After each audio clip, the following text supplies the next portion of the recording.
we have with us Tanveer Ali, and welcome to Centrist Nation. I'm Priyam. Thank you so much for your time. I have a lot of questions in my mind, and we'll try to go through them quickly because I know you're busy. So, firstly, Startup Connect has been an amazing success. People were so excited. I got to talk to a lot of entrepreneurs, and they were so happy to just be a part of the program, and they got to know each other, and they got a lot of networking opportunities. How do you feel about the overall success of Startup Connect? Thank you. I think Startup Connect, which was a part of the Bangladesh Investment Summit 2025 organized by BITA, I think was a great opportunity, exactly as you said, for the startups and investors and the entire ecosystem to just connect, to engage in dialogue, and to interact with each other. I had the privilege of delivering the keynote address for Startup Connect at the Investment Summit, and I was very privileged that Professor Yunus, the chief advisor, reposted and shared my keynote address across all the platforms. But it's been a really, really good time where a lot of the ecosystem has finally had an opportunity to engage and to think about how they can build and how they can see new opportunities post August 2024, and what new opportunities exist and how they can capitalize on that. I also got to hear that speech, and it was really informative. There was a lot of data. But one thing I noticed, that you grew up in Canada, and then you decided to move to Bangladesh. And thanks to this summit, I got to meet quite a few people like you who identified Bangladesh as an opportunity, not now, like 20 years ago. And they moved here and they decided to grow a business. And now all of you guys are doing amazing. So what were those initial metrics that made you make that decision? I think Bangladesh is one of the most unique places in the world.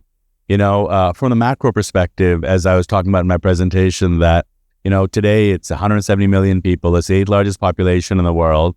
It's extremely homogenous. 91% of the population is Bengali, 91% of the population is Muslim. It's in a very small landmass area, so one of the highest population densities. But above that, it's an extremely young population that is extremely digitally engaged. We still have I guess we'd say perhaps limited internet use in the country. And I think that's where the opportunity set is, where you start to see internet prices come down, you start to see handset prices come down. And above that, as you start to see the evolution of a middle class or a middle affluent class, I think you'll start to see a lot more internet consumption in the country that will lead to a different set of entrepreneurs in the internet ecosystem. And I think that itself will be another large opportunity set that I think a lot of entrepreneurs and a lot of investors, such as myself, are looking at and are excited about. Currently, Bangladesh has like a massive number of freelancers, and they are bringing in a lot of money. And it's not just about money. People in Bangladesh who are working as freelancers, they are actually representing Bangladesh to the rest of the world. We are respected as workers, and clients actually do rely on us when it comes to getting the project done. So do you think while we are growing very fast and we're doing amazing, not having a payment gateway like PayPal in Bangladesh yet, and the freelancers in Bangladesh have been asking for something like that for a very long time. There was this one time we were very close to getting PayPal, and then we didn't, and they were disappointed. But do you think it's holding us back majorly, the fact that we do not have a payment gateway like that? It's a good question. And, I think about this a lot, but I will say that, while we don't have PayPal in Bangladesh, Bangladeshis, we are some of the most resilient, industrious people out there. We find solutions. And so while we may formally not have PayPal, whether it's workarounds, whether it's official or unofficial, we find ways to get things done. Now, that being said, if we were to have these sort of solutions available, it would perhaps allow us or allow our freelancers to focus more just on the solutions or the services that they offer, rather than having to deal with some of the logistical issues around collecting payments or around finances. So absolutely, it would make an improvement, but I don't think it's necessarily holding us back, given just how creative and how industrious we are as a country. If you take a look at you, you have such a multifaceted profile. Like you have agrotech, you have invested in digital sector, then there is nutrition, and also chocolate. So you have grown in so many directions, and and entrepreneurs in Bangladesh often complain about red tapes or procedures being unnecessarily lengthy or complicated. And then there are people like you who are trying different things and thriving. So what kind of advice do you have for seasoned businessmen? I mean, of course, I would also like to ask you about some advices for the young entrepreneurs, but what would you like to say to seasoned businessmen who often face these hurdles and get disappointed? And then there are people like you who are coming here and pushing boundaries. What would you like to tell them? I mean, I think some of the challenges are real, but I think that in this interim government, I'm very confident that that organizations, for example, such as BETA, which is very focused on this OSS one-stop solution, are very determined to actually help reduce the bureaucracy and the red tape. I think steps are being taken to simplify a lot of the processes. There's been talks about changing the trade license renewals from annual to 3 to 5 years, and making business simpler for businessmen so that they can focus on the businesses themselves rather than on the bureaucracy or the perfunctory type of logistics and admins type of stuff that they have to do right now. And that's not to say that it'll all disappear, but I think that if we can improve it slightly, it will really allow the businessmen to focus their time and energy and resources on building these businesses into greater businesses or taking to new heights. So you already have a lot of different businesses under your name, and you are taking so many different kind of initiatives. But 10 years down the line, what would you be like to known for? What is that bigger goal that you're working towards right now? I think independent of the business or the ecosystem or the industry in which I operate, I personally just want to be known as being an ethical, honest, sincere businessman that's trying to focus on improving the country and to also hopefully act as a steward and as a model to show people that Bangladesh is a place where you can do business ethically, legally, properly, by the book, and still be profitable, and to still have those massive opportunities in front of you to continue to grow your business. I want to be able to act as hopefully as a model for people to see that Bangladesh is a place where you can make it, where you can do well, where you have to persevere and you have to work hard, but you can build businesses that you can be proud of, and you can still be legally compliant, tax compliant, and compliant in any other way. So you have taken up so many different ventures, and that definitely shows a certain kind of mindset. So we have a lot of bright minds with crazy ideas, as our chief advisor has said, like powerful, crazy ideas.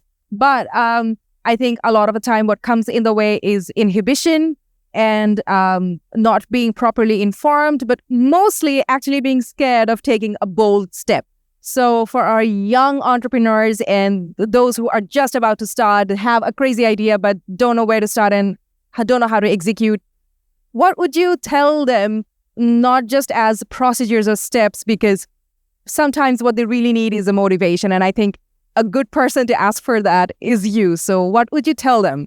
So I think there's two ways to really think about this. The first is that, there has been a certain type of stigma in Bangladesh, where, we have obviously a remarkable level of entrepreneurship, but, we have culturally sometimes frowned upon people taking risks, where we've told our daughters or our sons that, it's safer to go work for an MNC than it is to start your own business. And I think that's changing. And I think that, this is a generational shift. I think that as you have more exposure to global best practices, as you have access to the internet, to modern media, you're seeing that there is a bit of a paradigm shift that it is okay to work at a startup. It is okay to have that entrepreneurial aspiration. The second thing is exactly as the chief advisor today said, that I really do feel that way, that nothing great will be created in the luxuries of comfort.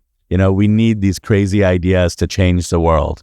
We have to really identify the problems that we want to solve, and we have to think out of the box to come up with these creative solutions to solve these complex problems. And that's really been the Bangladesh story so far. Maybe it's not been in tech, maybe it's not been the way we traditionally define it, but like the most level of advancements that we've seen in this country have come from crazy ideas to solve complex problems. And I don't doubt for a second that for the next 20 or 50 or 100 years of this country's history, that our progress will come from crazy ideas to change our world. So thanks to this summit, I had the chance to meet some fantastic motivational people like you. And I'm going back to Startup Connect with this again. I think I've heard that from a lot of young and new entrepreneurs, and they were so happy to have found each other and found you. So what did you say, like, what's in the future? What's in the future of Startup Connect? What are some of the steps that will be taken to make sure that this kind of minglings keep happening? And there are a lot of people who would love to learn from you. What can Startup Connect do for that? I think we just have to continue to promote the ecosystem. We have to continue to support each other, and we have to, to help our founders, our entrepreneurs understand what it means to build a business and how to become investable. I think that this is a really important point where our startup founders, they have to understand, like what makes them investable. Like first they have to understand their problem statement. What exactly are they solving, and how are they going about doing that? And a part of the big investment decision that a lot of investors make is they look at the founders themselves. Business models change. Sometimes, you have an idea as to how you're going to solve a problem, and sometimes that changes very frequently. And so, investors really want to invest in people that are dynamic, that it's called iteration. And so as your business model needs deviation, that you're able to iterate to meet those changing needs of your business model. And so I think that, we can do a lot to promote investability, and I think if we do that, we're able to create a class of entrepreneurs or startup founders that can attract a lot more capital, both locally and from foreign investors. Thank you so much, Mr. Tanveer. I'm going to finish with a bit more of a casual question. For businessmen, young and seasoned, would you like to recommend a book or recommend even a YouTube channel, if that's all right? But would you like to recommend a book that they should read or that has helped you as a businessman? I think a book that, can always come in handy is The Art of War by Sun Tzu. It's a very easy read, but every time you read it, I think as you go through different experiences in life, and particularly in business, it allows you to have a different interpretation of the book. And so while it is a very simple read at the surface, it is very complex in terms of how you adapt it to your current business experiences and the current journey that you're on. I guess the experience of this book also keeps changing with new iterations of our experiences. Thank you so much. It was really nice talking to you. Thank you so much for coming back. And thank you for Startup Connect. It was really informative to hear from you. Thank you so much for your time, Mr. Tanveer.